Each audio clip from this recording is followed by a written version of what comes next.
বচাবলৈ তোৰ ৰাম আহিছিল তোক বচাবলৈ কোন আহিব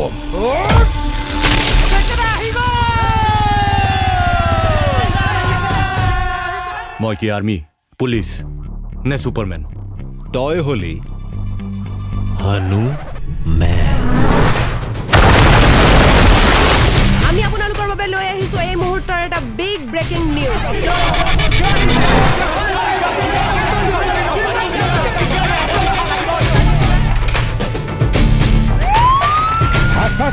ইমান মানুহ ইমান কেছ মই একো বুজি নাই পোৱা তহঁতে এটা কাম কৰ কেইদিনমানৰ কাৰণে আণ্ডাৰগ্ৰাউণ্ড হৈ যায়